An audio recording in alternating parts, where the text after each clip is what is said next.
BIM को लेके आपके मन में बहुत सारा कंफ्यूजन होगा, लेकिन मैं गारंटी देता हूं कि ये वीडियो आज आपका लास्ट स्टेशन होने वाला है। ये वीडियो अगर आप पूरा देख लोगे तो आपका सारा डाउट यहाँ पे क्लियर हो जाने वाला है। इस वीडियो में मैं कवर करने वाला हूं कि बीआईएम एक्चुअली में होता क्या है। बहुत कोई बीआईएम को लेकर कंफ्यूज होते हो कि हाँ, ये बीआईएम जो बोल रहा है ये एक्चुअली में है क्या, ये कोई सॉफ्टवेयर है या इसके अंदर बहुत सारे सॉफ्टवेयर आते हैं, या जो बीआईएम इंजीनियर होते हैं उनका काम करने का तरीका क्या होता है, उनका एक्चुअल में काम क्या होता है। ये सभी चीज इस वीडियो में मैं आज कवर करने वाला हूँ, तो वीडियो को लास्ट तक जरूर देखिएगा। अगर मैं शॉर्ट में बताऊं तो आपको आज व्हाट इज बीआईएम कवर करूंगा, डिटेल में इजी लैंग्वेज में समझाऊंगा। रोल ऑफ बीआईएम इंजीनियर, जो बीआईएम इंजीनियर बनते हैं उनका रोल क्या होता है, उनका काम क्या होता है साइट पर। साथ ही में बीआईएम इंजीनियर बनने के लिए आपके पास क्या क्या स्किल्स होनी जरूरी है, उसका फंक्शन क्या होता है। साथ ही में बीआईएम इंजीनियर बनना क्या इजी है और कितना हार्ड हो सकता है आपके लिए, ये भी समझाऊंगा। साथ ही में इसमें आपको सैलरी कितनी मिलती है, जो रोकड़ा है वो कितना मिलेगा आपको, वो मैं आपको बताने वाला हूँ। और इसी के साथ ही इस बीआईएम इंजीनियर को बनने के लिए आपका एजुकेशन क्वालिफिकेशन कितना होना चाहिए वो भी समझाऊंगा। तो वीडियो को थोड़ा भी स्किप किए बिना पूरा जरूर देखिएगा।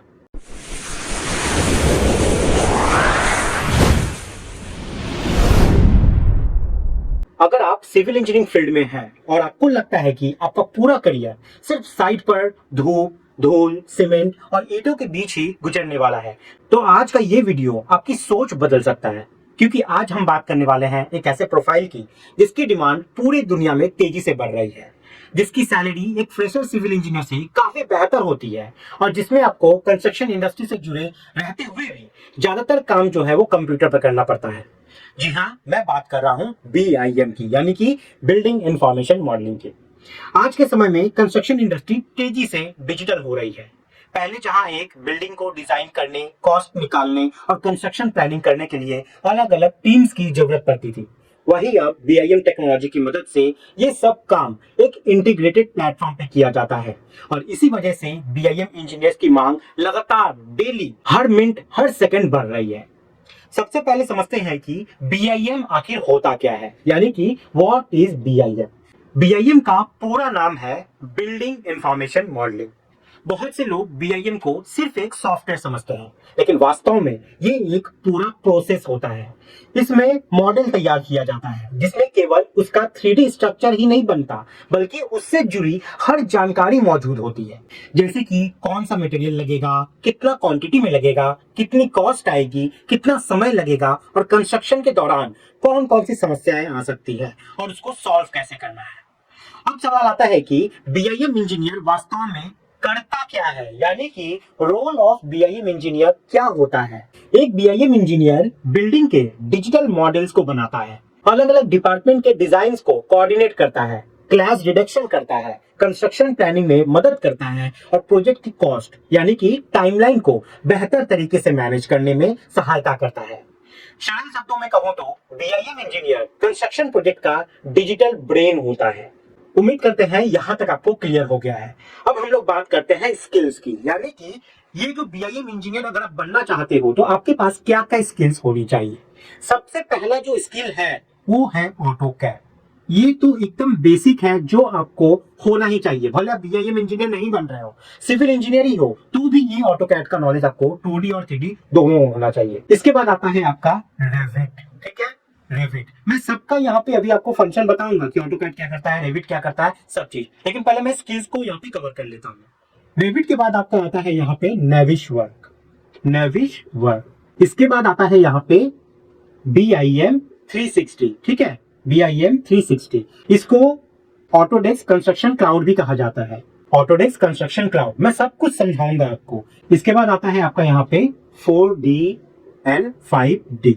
ठीक है, बहुत कोई इसको सोचते हो कि जो 2D 3D होती है उसी का एडवांस वर्जन हमारा 4D 5D होता है, लेकिन नहीं, ये 5D सिमुलेशन 4D सिमुलेशन अलग चीजें हैं, मैं समझाऊंगा आपको।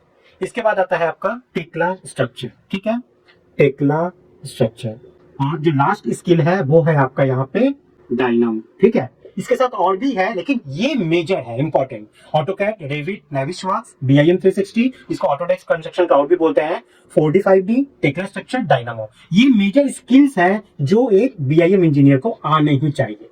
अब चलिए इन स्किल्स को हम लोग डिटेल में समझते हैं कि हर एक जो यहाँ पे स्किल है उसका फंक्शन क्या है। उसको अगर हम सीख लेंगे तो क्या करना हमें आ जाएगा। सबसे पहले है आपका यहाँ पे ऑटोकैड। ये लगभग हर सिविल इंजीनियर के लिए फंडामेंटल स्किल है। ऑटोकैड की मदद से 2D ड्राइंग्स और बेसिक ड्राफ्टिंग का काम किया जाता है। कंस्ट्रक्शन इंडस्ट्री में आज भी इसकी बहुत ज्यादा अहमियत होती है, या आप भी जानते हो अगर आप कंस्ट्रक्शन साइट से जुड़े हुए हो तो। इसके बाद आता है रेविट स्ट्रक्चर। यही वो सॉफ्टवेयर है जो बीआईएम की दुनिया का सबसे महत्वपूर्ण हिस्सा माना जाता है। रेविट की मदद से आप किसी बिल्डिंग का इंटेलिजेंट 3D मॉडल तैयार कर सकते हैं। यहाँ केवल दीवारें और कॉलम नहीं बनते, बल्कि हर एलिमेंट के साथ उसकी इंफॉर्मेशन भी जुड़ी होती है। उदाहरण के लिए किसी वॉल की थिकनेस, मटेरियल, थर्मल प्रॉपर्टीज और क्वांटिटी जैसी जानकारी भी मॉडल के अंदर में ही मौजूद होती है। तीसरा महत्वपूर्ण सॉफ्टवेयर है हमारा यहाँ पे नेविसवर्क्स। बीआईएम प्रोजेक्ट्स में इसका बहुत बड़ा रोल होता है। कंस्ट्रक्शन प्रोजेक्ट में अलग अलग टीम्स काम करती है। स्ट्रक्चर इंजीनियर अपना मॉडल बनाता है, इलेक्ट्रिकल टीम अपना डिजाइन बनाती है और प्लम्बिंग टीम अपना अलग मॉडल तैयार करती है। अब समस्या तब आती है जब इन डिजाइन्स में टकराव होने लगते हैं। उदाहरण के लिए कोई पाइप किसी बीम से टकरा रही हो, या कोई डक्ट किसी कॉलम के बीच से गुजर रही हो। नेविसवर्क्स ऐसे सभी क्लैशेस को पहले ही पहचान लेता है, ताकि कंस्ट्रक्शन शुरू होने से पहले उन्हें ठीक किया जा सके। इससे समय और पैसा दोनों बचत होता है। इसके अलावा ऑटोडेस्क कंस्ट्रक्शन क्लाउड, यानी कि जिसको हम लोग BIM 360 बोलते हैं, ये भी BIM इंजीनियर के लिए महत्वपूर्ण प्लेटफॉर्म है। ये एक क्लाउड बेस्ड कोलैबोरेशन टूल है। इसकी मदद से प्रोजेक्ट से जुड़े सभी लोग एक ही प्लेटफॉर्म पर काम कर सकते हैं, चाहे आर्किटेक्ट किसी दूसरे शहर में हो, क्लाइंट किसी दूसरे देश में बैठा हो, या साइट इंजीनियर कंस्ट्रक्शन साइट पर मौजूद हो। सभी लोग रियल टाइम में प्रोजेक्ट की जो प्रोग्रेस है उसको देख सकते हैं। अब बात करते हैं 4D और 5D बीआईएम की। बहुत से लोग सोचते हैं ये सिर्फ 3D का अगला वर्जन है, लेकिन ऐसा नहीं है। 4D बीआईएम में टाइम को जोड़ा जाता है, यानी कंस्ट्रक्शन का कौन सा काम कब होगा, कितने दिन लगेंगे और पूरा प्रोजेक्ट किस शेड्यूल के अनुसार आगे बढ़ेगा। यही सब हम लोग यहाँ पे 4D में देखते हैं। वहीं 5D में हम लोग कॉस्ट को जोड़ देते हैं। इससे प्रोजेक्ट की बजट, प्लानिंग और कॉस्ट एस्टिमेशन काफी आसान हो जाता है। अगर आप बीआईएम फील्ड में आगे बढ़ना चाहते हैं तो डायनामो और टेक्ला स्ट्रक्चर जैसे एडवांस टूल भी सीख सकते हैं। डायनामो एक विजुअल प्रोग्रामिंग टूल है जो रेविट के साथ काम करती है। इसकी मदद से कई रिपीटेटिव टास्क को ऑटोमेट किया जा सकता है।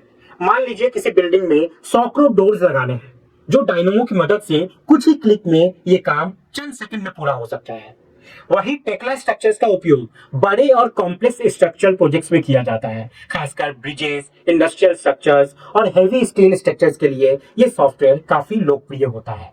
अब यहाँ पे सबसे महत्वपूर्ण सवाल, क्या बीआईएम इंजीनियर बनना बहुत हार्ड है या इजी है? तो मैं आपको बता दूं, ये बिल्कुल भी मुश्किल नहीं है। अगर आप सिविल इंजीनियरिंग स्टूडेंट हैं या डिप्लोमा होल्डर हैं तो बिल्कुल भी नहीं। शुरुआत में आपको कुछ नए सॉफ्टवेयर सीखने पड़ेंगे और थोड़ा इसमें समय देना होगा, लेकिन ये कोई असंभव काम नहीं है। अगर आपने इंजीनियरिंग की पढ़ाई पूरी कर ली है तो बीआईएम सीखना आपके लिए एक अचीवेबल गोल हो सकता है। बस कंसिस्टेंसी और प्रैक्टिस की जरूरत होती है। अब बात करते हैं सबसे इंपॉर्टेंट चीज की, जिसके लिए आप यहाँ पे बैठे हुए हो, और वो है सैलरी।